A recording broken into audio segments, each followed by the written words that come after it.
The temples of Angkor are the product of a unique convergence of faith, power, and ingenuity. They are a testament to a civilization that could command the earth and its people to create heaven on earth. The vision of Suryavarman II gave us Angkor Wat, a sublime and harmonious masterpiece of classical Hindu cosmology, a perfect fusion of architectural and artistic genius. The vision of Jayavarman VII, born from disaster and fueled by a compassionate Buddhist faith, gave us the sprawling, secure city of Angkor Thom and the enigmatic, watchful faces of the Bayon. Their methods were a testament to human endeavor, the Herculean labor of quarrying and transporting millions of stone blocks, the precision of a master mason's touch, the artistry of a sculptor's chisel, and the immense coordinated effort of an entire population working towards a sacred goal. These stone mountains were built on a foundation of rice and faith, made possible by a mastery of water and a belief in the divinity of kings. Though the empire that built them has long since vanished, these structures endure. They are more than just ruins. They are a profound legacy. They tell the story of two of the greatest builder kings in human history, who through different faiths and at different moments, marshaled their civilization to create monuments that would forever define the soul of their nation and stand as an eternal source of wonder for all humanity. Before a single stone could be laid, the ideological foundation had to be set. The engine of Angkorian construction was the state cult of the Devaraja, or God King.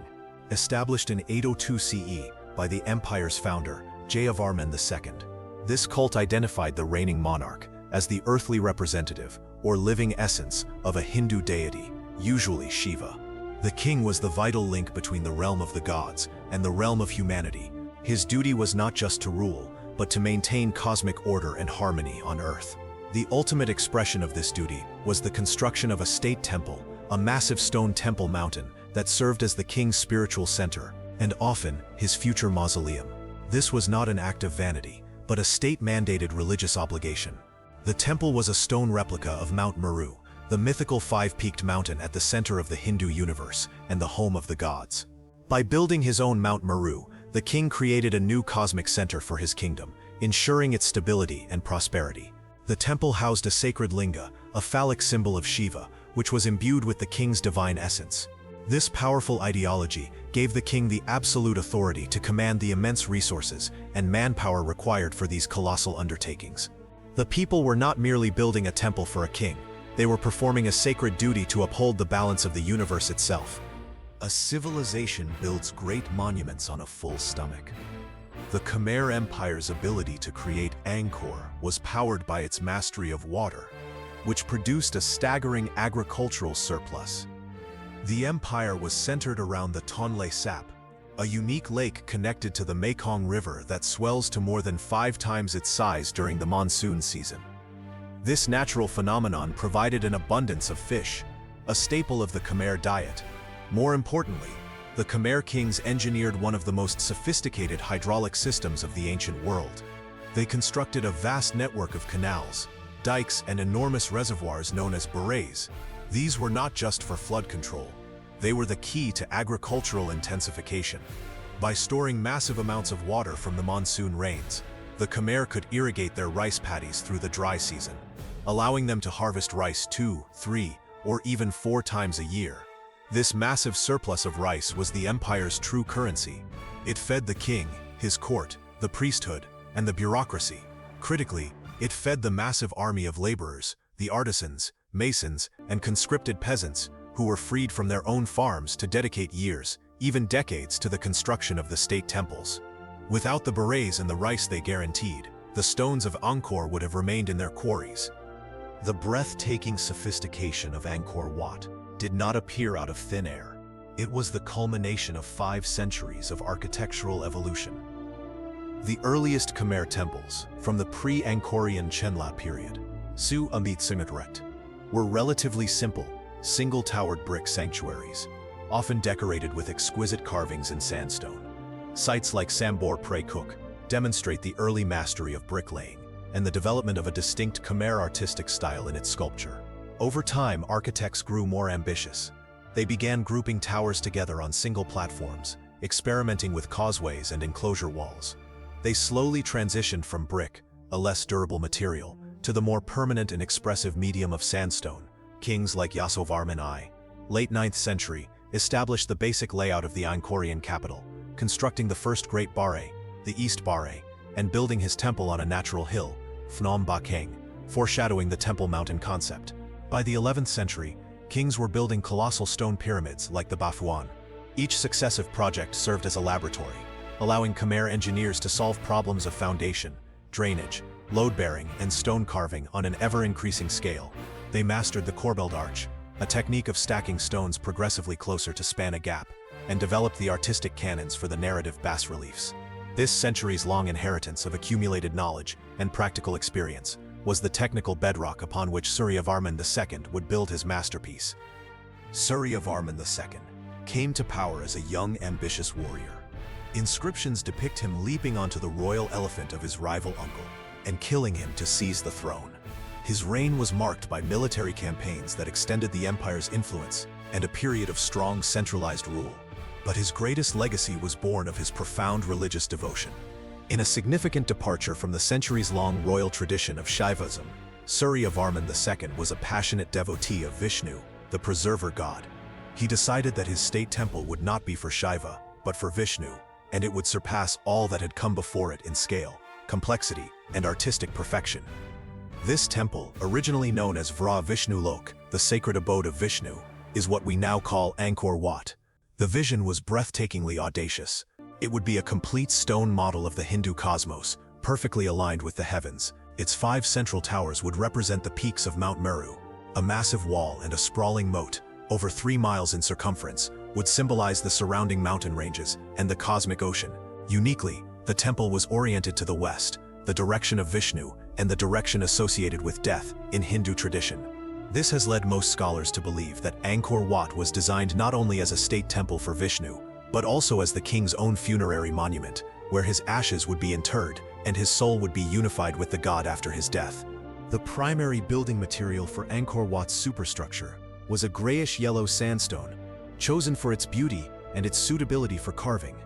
The nearest source for this massive quantity of stone was the holy mountain of Phnom Kulen, located approximately 25 miles 40 kilometers northeast of the construction site.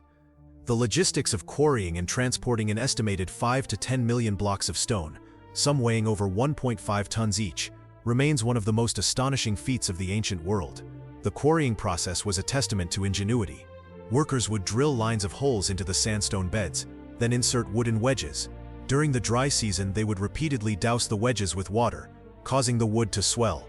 The immense, steady pressure exerted by the swelling wood would eventually crack the massive slab of stone from its bed along the line of the drilled holes. Once freed, the rough blocks were likely dressed down to reduce their weight before transport. Getting these blocks to the building site was a monumental task. It is believed the Khmer engineered a series of canals connecting Phnom Kulen to the Siem Reap River, which flowed past the Angkor site. The massive blocks were loaded onto rafts and floated down the canals and river during the high water season. For overland transport, they were likely placed on wooden sledges and pulled by teams of oxen or elephants, with water being poured on the path ahead to reduce friction. This process was slow, arduous, and required immense coordination. It would have taken years just to stockpile the necessary stone before the main construction could even begin. Who built Angkor Wat? The answer is an army of people, a highly organized and stratified workforce, numbering in the tens, if not hundreds of thousands. This workforce was not comprised of slaves in the Western sense, but was a pyramid of skill and status. At the top were the royal architects, high-ranking priests and engineers who designed the temple and oversaw the project. They were masters of mathematics, astronomy, and sacred geometry. Below them were the thousands of skilled artisans, the masons who cut the stone blocks to precise dimensions, the sculptors who carved the divine figures and apsaras, celestial nymphs, and the artists who chiseled the breathtaking bas-reliefs. These were respected professionals, likely housed and fed by the state. The muscle of the operation was provided by a vast force of conscripted laborers. Under the Khmer system of corvée labor, peasants were required to devote a portion of their year to state projects. For a project as significant as Angkor Wat, this service might last for years. They were the ones who dug the moat, built the earthen embankments, dragged the stones, and performed the heavy lifting. While their work was arduous, they were not disposable. They were the empire's farmers, and they were fed by the immense rice surplus their own communities produced. The construction site was a city in itself, a highly organized, disciplined, and religiously motivated community, all working towards a common cosmic goal under the divine authority of their king. The construction of Angkor Wat is a marvel of precision engineering. The foundation itself was a major challenge. Located on sandy soil with a high water table, the Khmer first dug the massive moat, piling the excavated earth to create a raised platform for the temple. They then built a containing wall of laterite, a reddish porous iron-rich rock quarried locally, to create a stable base for the immense weight of the sandstone structure. The genius of Khmer masonry lies in its precision. The sandstone blocks were cut so perfectly that they fit together without any mortar. The joints are almost invisible. The blocks were held in place by the sheer force of gravity and friction, locked together with a system of interlocking mortise and tenon joints in some places. They were likely raised into position using a system of core ropes, pulleys and earthen ramps that were built up as the temple grew higher and then removed upon completion. One of the most distinctive features is the corbelled arch. The Khmer never developed the true Roman arch. Instead, they created openings and galleries by laying stones horizontally, with each successive course projecting slightly inward until the gap was closed at the top, often with a final capping stone. This technique limits the width of interior spaces and gives Khmer galleries their characteristic long, narrow appearance. Finally, a complex and hidden drainage system was integrated into the structure, with channels carved into the stone to carry rainwater away from the foundations and out into the moat, preventing erosion and ensuring the temple's stability for a millennium. The final and most glorious stage of the construction was the carving. Once the main structure was assembled, the temple's surfaces were transformed into the world's longest continuous work of art. Nearly half a mile of exterior gallery walls were covered in magnificent bas-reliefs, a stone tapestry depicting Hindu mythology and Khmer history. This was a two-stage process. First, master artists would have drawn the designs directly onto the smoothed sandstone walls. Then, teams of carvers would go to work. Some would do the rough chiseling, blocking out the main shapes, while more skilled artists would follow, carving the incredibly fine details, the jewelry on an apsara, the expression on a demon's face, the intricate patterns of a warrior's clothing. The reliefs tell epic stories. The East Gallery depicts the churning of the ocean of milk, a creation myth where gods and demons pull on a giant serpent to churn the cosmic sea and produce the elixir of immortality. The West Gallery shows the climactic battle of Kurukshetra from the Mahabharata. The South Gallery is a historical document, a magnificent procession of King Suryavarman II himself, seated on his throne, surrounded by his generals, priests, and armies, providing a priceless glimpse into the pomp and power of the Angkorian court. These carvings were the final touch, breathing life, faith, and history into the stone, completing the transformation of a man-made structure into a divine realm. The entire project, from the first cut at the quarry to the last tap of the chisel, is estimated to have taken around 35 years, likely outliving its visionary creator, Suryavarman II. The period following Suryavarman II's death was one of crisis. Internal power struggles weakened the empire, leaving it vulnerable. In 1177, a devastating event occurred. The neighboring kingdom of Champa launched a naval invasion up the Mekong and Tonle Sap, sacking the defenseless capital of Angkor. The city was plundered, and the Khmer kingdom was thrown into chaos. From this humiliation emerged Cambodia's other great builder king, a prince who would become Jayavarman VII. A hardened warrior in his 50s, he rallied the Khmer forces, drove out the Cham invaders in a series of land and naval battles, and was crowned king in 1181. His experience of the kingdom's near destruction forged in him a new, radical vision. He was a devout follower of Mahayana Buddhism, a school of thought that emphasized compassion, altruism, and the figure of the Bodhisattva, an enlightened being who postpones their own nirvana to help all sentient beings achieve salvation. Jayavarman VII saw himself as a Bodhisattva king. His divine mandate was not just to build a glorious monument to a god, but to build a kingdom that actively cared for its subjects. This ideological shift would fuel the most extensive, rapid, and frenetic building campaign in Khmer history. Jayavarman VII's first and largest project was the construction of an entirely new capital city, Angkor Thom, the Great City. It was a statement of renewal and security. He enclosed a vast area of 3.5 square miles, 9 square kilometers, with a massive laterite wall, 8 meters high and nearly 8 miles in circumference, topped with a wide defensive parapet. This wall was encircled by a 100-meter-wide moat. This was a city built to be impregnable, a direct response to the humiliation of 1077. The city was accessed through 5 monumental gates, each aligned with a cardinal direction, with 2 on the east.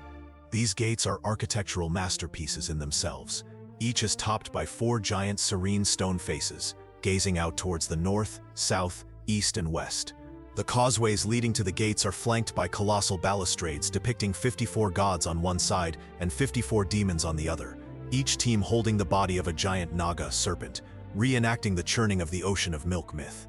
But in Jayavarman VII's Buddhist vision, this was not just a Hindu myth.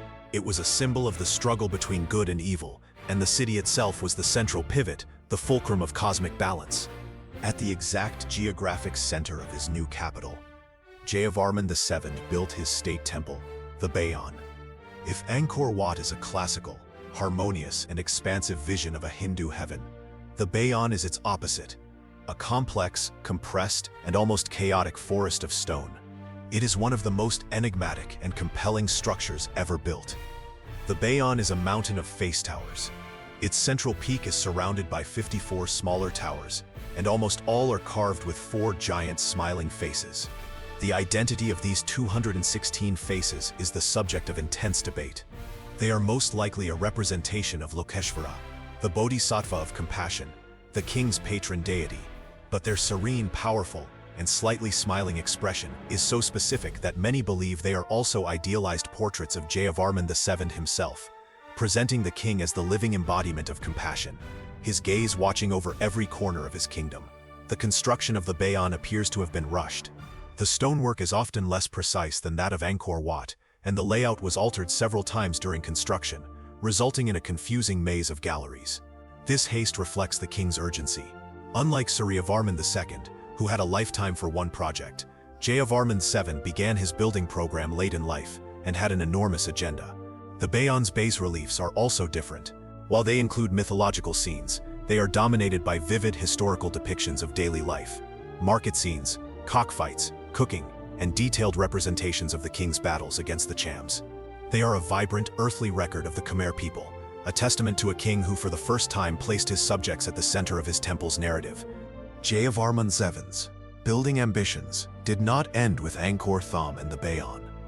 He commissioned a vast network of other temples and public works. 2 of the most significant are Ta Prohm, ancestor Brahma, and Preah Khan, sacred sword. Ta Prohm was dedicated to his mother, whom he identified with Prajna Paramita, the personification of wisdom in Mahayana Buddhism. Preah Khan was dedicated to his father, identified with the Bodhisattva Lokeshvara. These complexes were enormous. They were not just temples but bustling monastic cities. An inscription found at Preah Khan provides an astonishing inventory of the resources required for its upkeep. It was home to 97,840 officials, servants, and dancers, and it consumed the revenue from thousands of surrounding villages.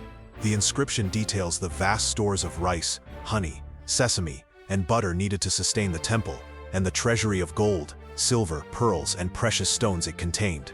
The construction methods for these temples were similar to those used before, but often executed with greater speed and less precision.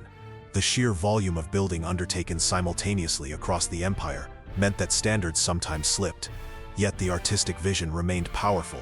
Today, Ta Prohm is famous for being left largely as it was found, with gigantic silk, cotton, and strangler fig trees growing out of its ruins, their roots wrapped around the stone galleries in a powerful and beautiful embrace.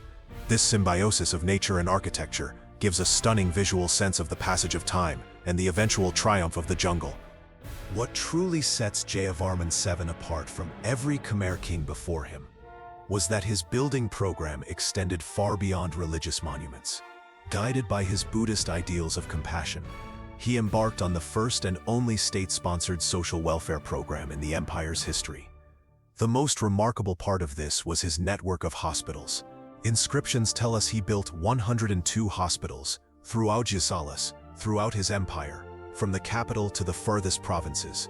Each was endowed with its own staff of doctors, nurses, and pharmacists, and provisioned with food and medicine by the state. Their chapels were dedicated to the Buddha of healing. Furthermore, to facilitate trade, communication, and the movement of his armies, he built an extensive network of roads, raised on earthen embankments, connecting all the major centers of his empire.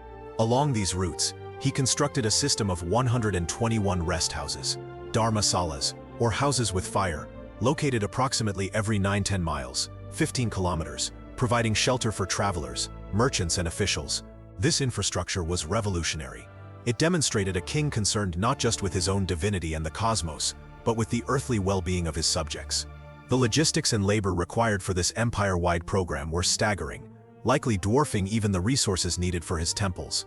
The reign of Jayavarman VII was the final explosive burst of Angkorian creative and territorial energy.